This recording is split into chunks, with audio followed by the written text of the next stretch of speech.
നമസ്കാരം. ഒരു പുതിയ വീഡിയോയിലേക്ക് സ്വാഗതം. മുന്നറിയിപ്പ് അവഗണിച്ച കേരളം.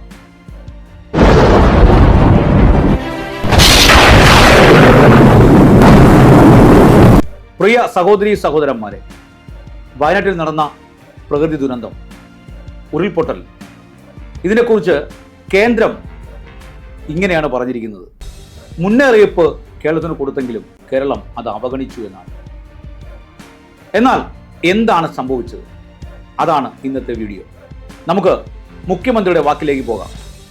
അതായത് കാലാവസ്ഥ മുന്നറിയിപ്പ് കൊടുത്തു, ജിയോളജിക്കൽ സർവേ ഓഫ് ഇന്ത്യ അവരുടെ മുന്നറിയിപ്പ് കൊടുത്തു, അവര് പല നിഗമനങ്ങളിൽ കൂടി പല മുന്നറിയിപ്പ് കൊടുത്തെങ്കിലും കേരളം ഇതെല്ലാം അവഗണിക്കുകയും അവഗണിച്ച കേരളത്തിൽ ഉണ്ടായ പ്രകൃതി ദുരന്തമായിട്ടാണ് കേന്ദ്രം ഈ കാര്യത്തെക്കുറിച്ച് സംസാരിക്കുന്നത്.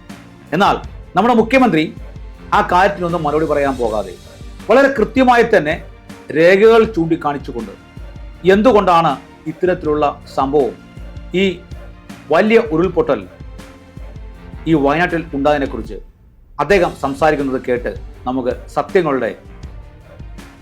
കാര്യങ്ങളുടെ സത്യാവസ്ഥ നമുക്ക് മനസ്സിലാക്കാം. അപ്പോൾ നമുക്ക് മുഖ്യമന്ത്രിയുടെ വാക്കിലേക്ക് പോകാം. പക്ഷേ കേന്ദ്ര ആഭ്യന്തരമന്ത്രി ഇങ്ങനെയൊരു മുന്നറിയിപ്പ് നൽകിയിരുന്നു. എന്നിട്ട് കേരളം എന്താണ് ചെയ്തത് എന്നൊരു ചോദ്യമാണ് ചോദിച്ചിട്ടുള്ളത്. കേന്ദ്രം ചോദിച്ചതാ. ഇവിടെ വസ്തുതകളെല്ലാം എല്ലാവർക്കും അറിയാവുന്നതാണല്ലോ, നിങ്ങൾക്ക് പ്രത്യേകിച്ച്. നിങ്ങളുടെ കയ്യിൽ തന്നെ അതിന്റെ റെക്കോർഡുകൾ ഉണ്ടാവില്ല, അതെടുത്ത് പരിശോധിച്ചാൽ മനസ്സിലാക്കാൻ പറ്റുമല്ലോ. ദുരന്തമുണ്ടായ പ്രദേശങ്ങളിൽ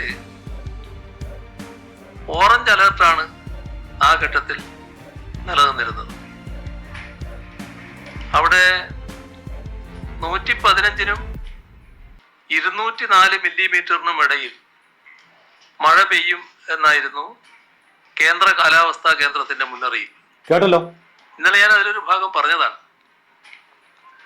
എന്നാൽ എത്ര മഴയാ പെയ്തത് കേട്ടോ? ആദ്യത്തെ 24 മണിക്കൂറിനുള്ളിൽ 200 മില്ലിമീറ്റർ, അടുത്ത 24 മണിക്കൂറിനുള്ളിൽ 372 മില്ലിമീറ്റർ മഴ. ഇതാണ് ഈ പ്രദേശത്ത് പെയ്തത്, വലിയ മഴ. ഇപ്പൊ 48 മണിക്കൂറിനുള്ളിൽ 572 മില്ലിമീറ്റർ മഴയാണ് പെയ്തത്. അപ്പൊ മുന്നറിയിപ്പ് നൽകിയതിലും എത്രയോ അധികമായിരുന്നു അത്. ദുരന്തം ഉണ്ടാകുന്നതിന് മുൻപ് പ്രത്യേകം ശ്രദ്ധിക്കേണ്ട കാര്യം, ഒരു തവണ പോലും ആ പ്രദേശത്ത് റെഡ് അലേർട്ട് നൽകിയിട്ടുണ്ടായിരുന്നില്ല. കണ്ടല്ലോ, കേട്ടല്ലോ. അപകടം ഉണ്ടായതിനു ശേഷം രാവിലെ 6 മണിയോടുകൂടിയാണ് റെഡ് അലേർട്ട് ഈ പ്രദേശത്ത് മുന്നറിയിപ്പായി നൽകുന്നത്. മുന്നറിയിപ്പ് കിട്ടിയത് നോക്കണം. ഇതോടൊപ്പം കാണേണ്ട മറ്റൊരു കാര്യം, ജിയോളജിക്കൽ സർവേ ഓഫ് ഇന്ത്യ വയനാട്ടിൽ ലാൻഡ് സ്ലൈഡ് വാർണിംഗ് സിസ്റ്റത്തിനായി ഒരു സംവിധാനം സ്ഥാപിച്ചിട്ടുണ്ട്. അവർ 29-ന് നൽകിയ മുന്നറിയിപ്പുണ്ട്. ആ മുന്നറിയിപ്പില് സാധാരണ കാണേണ്ടത് 4 തരം മുന്നറിയിപ്പുണ്ട്. ഇതാണ് അവരുടെ ആ അറിയിപ്പിന്റെ ഒരു ചിത്രം. അത് ഞാൻ പിന്നീട് പറയാം. ഈ സ്ഥാപനം കേന്ദ്ര സർക്കാർ ഉടമസ്ഥയിലുള്ളതാണ്. ജൂലൈ 23 മുതൽ 28 വരെ ഓരോ ദിവസവും കേന്ദ്ര കാലാവസ്ഥാ വകുപ്പ് കേരളത്തിന് നൽകിയ മഴ മുന്നറിയിപ്പ് പരിശോധിച്ചാൽ അതിലൊരു ദിവസം പോലെ അതിശക്തമായ മഴ സാധ്യതയായ ഓറഞ്ച് അലർട്ട് പോലും നൽകിയിട്ടില്ല. ഓറഞ്ച് അലർട്ടും ഇതാണ് വസ്തുത. ഇതാണ് യഥാർത്ഥ വസ്തുത. 29-ന് ഉച്ചക്ക് 1 മണിക്ക് നൽകിയ മുന്നറിയിപ്പ് പോലും വയനാട് ജില്ലക്ക് ഓറഞ്ച് അലർട്ട് മാത്രമാണ് നൽകിയത്. ഇതാണ് മുന്നറിയിപ്പുകൾ. വയനാട്ടിൽ ഉരുൾപൊട്ടൽ നടന്നതിന് ശേഷം ജൂലൈ 30-ന് അതിരാവിലെ 6 മണിക്ക് മാത്രമാണ് അതിതീവ്ര മഴക്കുള്ള സാധ്യതയും റെഡ് അലർട്ടും പ്രഖ്യാപിച്ചിരിക്കുന്നത്. കേട്ടല്ലോ. ഇതേ ദിവസം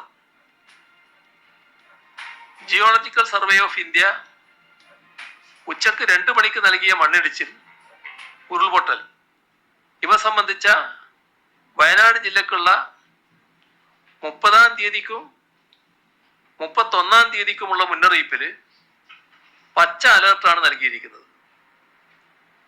പച്ച എന്ന ചെറിയ മണ്ണിടിച്ചിലിൽ ഉരുൾപൊട്ടൽ ഉണ്ടാകുവാനുള്ള സാധ്യത എന്നാണ് അർത്ഥം.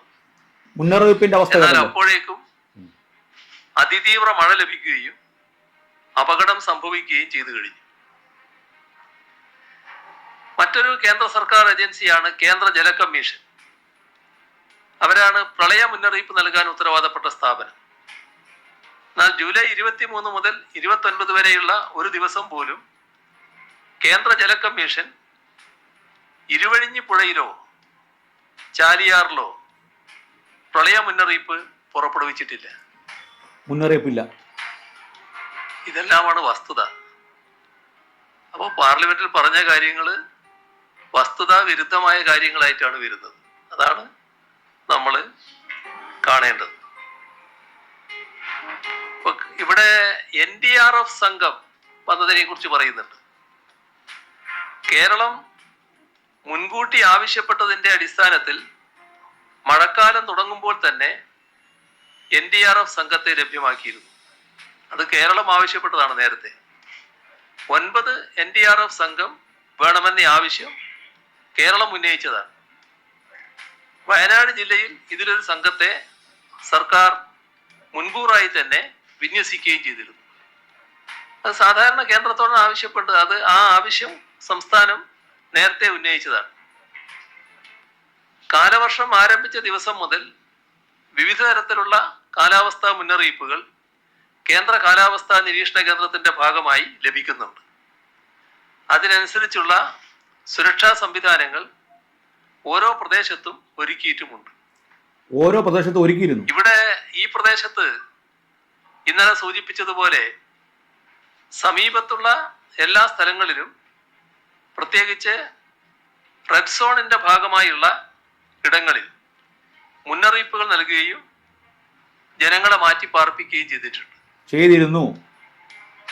അവിടെ മാത്രമല്ല, പ്രളയ സാധ്യതയും ഉരുൾപൊട്ടലടക്കമുള്ള മറ്റ് പ്രകൃതിക്ഷോഭങ്ങൾക്കും സാധ്യതയുണ്ടെന്ന് മുൻകൂട്ടി വിവരം ലഭിച്ച പ്രദേശങ്ങളിലെല്ലാം ഇത്തരം മുന്നൊരുക്കങ്ങൾ നടത്തിയിട്ടുണ്ട്.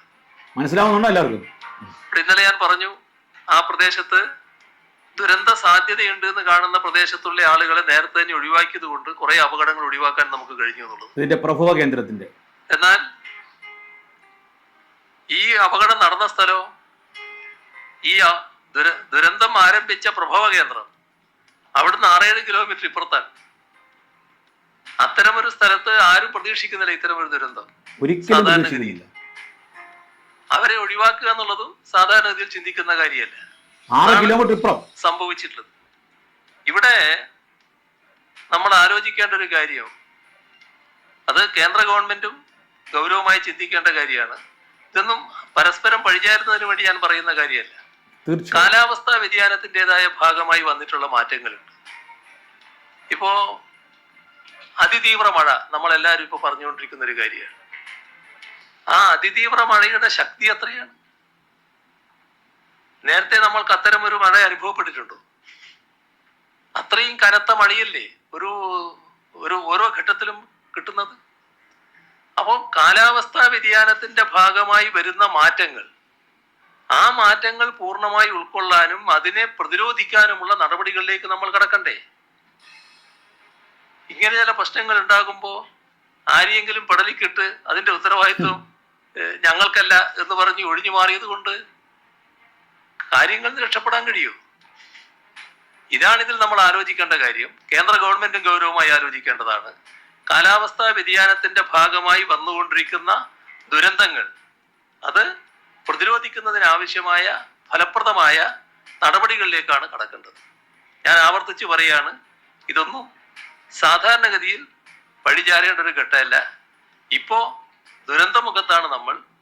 ആ ഹതാശയരായ ജനങ്ങൾ നിരാലംബരായി കഴിയുകയാണ്.